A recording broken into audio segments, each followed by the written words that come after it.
सैयदना ज़ुन्नूरैन वो हैं जिनके बारे में सैयदना अली अल मुर्तदा ने कहा था, हवाला शिया किताबों के अंदर भी मौजूद है, कद नील तमिन सिहरी मालम यनाला, कि हजरत रसूलुल्लाह सल्लल्लाहु अलैहि वसल्लम की एक बेटी किसी के कद में आ जाना भी बड़ी बात है, लेकिन आपको ये एजाज हासिल हुआ कि जो पूरी तारीख इंसानियत में किसी को हासिल नहीं हुआ कि एक नबी की 2 बेटियां किसी के अकद में आई हों। और हजरत उस्मान को ये एजाज हासिल हुआ कि हजरत रसूलुल्लाह की एक बेटी नहीं बल्कि 2 बेटियां आपके अकद में आई। और हजरत रसूलुल्लाह ने समर का ऐलान फरमा दिया, अगर मेरी 40 बेटियां भी होती तो उस्मान को देता जाता और उनके निकाह में उनको देता जाता और इनकार न करता।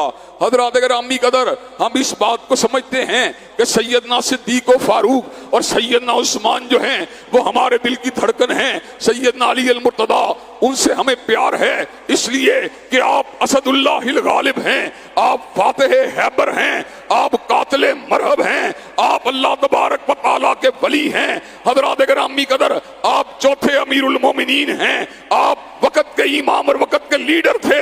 हजरत गिरामी कदर, आपने इस्लाम की नशर इशात और अल्लाह की बंदगी के लिए अपने आप को वक्फ किए रखा। हम इन सहाबाए किराम की शान अक़दस में किसी किस्म की तनकीस को गवारा नहीं करते, लेकिन साथ ही ये बात भी कह देना चाहते हैं कि हजरत सहाबाए किराम रिज़वानुल्लाह अलैहिम मजमाइन की शान के अंदर किसी तनकीस को भी गवारा नहीं किया जा सकता। जो हुक्मराना ने वक़्त का मौजू मैंने आपके सामने शुरू किया हुआ था, उसके अंदर भी मैंने इस बात को आपके सामने रखा था कि हजरत गिरामी कदर, जो हुक्मराना ने वक़्त की जिम्मेदारियों में से एक बड़ी जिम्मेदारी ये भी है कि उनको शाइरिल्लाह का दिफा करना चाहिए। और शाइरिल्लाह के दिफा में सबसे पहले हजरत रसूलुल्लाह की हुर्मत का मसला है, और हजूर अलैहिस्सलाम की हुर्मत के बाद सहाबाए किराम रिज़वानुल्लाह अलैहिम मजमाइन की हुर्मत का मसला है। हजरत गिरामी कदर, ये आज से कई बरस कबल की बात है जब शियों के मुक़्तदर लीडर अल्लामा सैयद साजिद अली नकवी को एक प्रोग्राम में मेरे हमरा बुलाया गया। मोहम्मद मालिक ने जियो टीवी के प्रोग्राम के अंदर मुझे भी उनके साथ बुलाया। हजरत गिरामी कदर, उस वक्त शिया सुन्नी तनाज़ात की जड़ को पकड़ने के हवाले से गुफ्तगू की गई।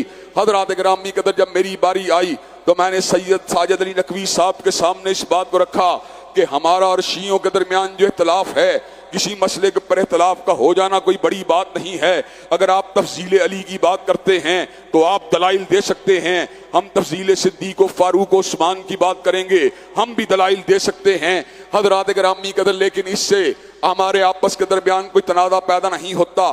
तनाज़ा तब पैदा होता है जब अहले सुन्नत के तमाम मकतब फ़िक्र, जिनमें देवबंदी भी शामिल हैं, बरेलवी भी शामिल हैं, आलुल हदीस भी शामिल हैं, वो हजरत सहाबाए किराम से पहले अहले बैत इज़ाम का नाम बड़े ही अदब से लेते हैं। लेकिन शिया ज़ाकिर जिस वक्त स्टेज के ऊपर खड़ा होता है वो हजरत सहाबाए किराम के बारे में तनकीस का लबो लहजा अपनाता है, तो इससे लोगों के जज्बात अंगेज होते हैं, जिसकी वजह से मुआशरे के अंदर रस्साकशी पैदा होती है, मुआशरे के अंदर इंतशार और हलफशार पैदा होता है। हजरत गिरामी कदर, सैयद साजिद अली नकवी साहब कहने लगे कि ये हमारा मनहज नहीं है, ये बात जाहिल जाकर होते हैं जो इस किस्म का रवैया अपना लेते हैं, लेकिन हमारे मेन स्ट्रीम शिया लीडरों का ये रवैया नहीं है। तो मैंने कहा, मेन स्ट्रीम शिया लीडर अगर इस बात से बरी हैं तो जाकरों को पाबंद करना ये भी उन्हीं की जिम्मेदारी है। जाकरों को अहले सुन्नत के उलमा तो पाबंद नहीं कर सकते। आपको चाहिए कि आप अहले सुन्नत के उलमा के हवाले से जहां पर आपने अपने माफी ज़मीर का इजहार किया, वहीं पर सहाबाए किराम रिज़वानुल्लाह अलैहिम मजमाइन की शान व अज़मत के हवाले से भी आपको खुल के अपने मौक़िफ़ को बयान करना चाहिए। वो कहने लगे वो किस तरह हो सकता है, मैं कहा मुहर्रमुल हराम के अय्याम आएंगे, आप मुझे इमाम बारगाह में बुलाइए, मैं सैयदना अली अल मुर्तदा और सैयदना सिद्दीक व फारूक के, सैयदना अली अल मुर्तदा और सैयदना हसन व हुसैन की फजीलत को बयान करूंगा। जिस वक्त सैयदना अमीरुल मोमिनीन सैयदना सिद्दीक अकबर की वफात का दिन आएगा, या सैयदना फारूक की शहादत का दिन आएगा, या सैयदना उस्मान की शहादत का दिन आएगा, आप भी हमारी मस्जिद में आकर सिद्दीक व फारूक और उस्मान के औसाफ को बयान कीजिए। हजरात गिरामी कदर, मैंने ये बात कही, लेकिन सैयद साजिद अली नकवी साहब इस बात का जवाब नहीं दे सके। हजरात गिरामी कदर, अल्लाह तबारक व तआला के फज़ल व करम से अहले सुन्नत का मौक़िफ़ जो है वो लोहा तोड़ है। अहले सुन्नत का मौक़िफ़ हिमालय से ज्यादा बुलंद है, अहले सुन्नत का मौक़िफ़ समुद्रों की गहराई से ज्यादा ऊंचा है। हज़रात गिरामी कदर, हुज़ूर की सीरत मुकम्मल नहीं हो सकती फकत अहले बैत की गवाही के साथ। हुज़ूर की सीरत मुकम्मल नहीं हो सकती फकत सहाबा की गवाही के साथ। रियाज हुसैन नजफी साहब के साथ यहाँ पर लाहौर के अंदर एक बहुत बड़े होटल के अंदर हज़रात गिरामी कदर मुज़ाकरा हुआ। समा टीवी के ऊपर बाद में मुज़ाकरा नशर हुआ। रियाज हुसैन नजफी साहब ने ये बात कही, हमारा मनहज आला है इसलिए कि आप यारों की बात करते हैं, हम घर वालों की बात करते हैं। पंजाब यूनिवर्सिटी के तलबा ने क्लैपिंग की। हज़रात गिरामी कदर मेरी बारी आई।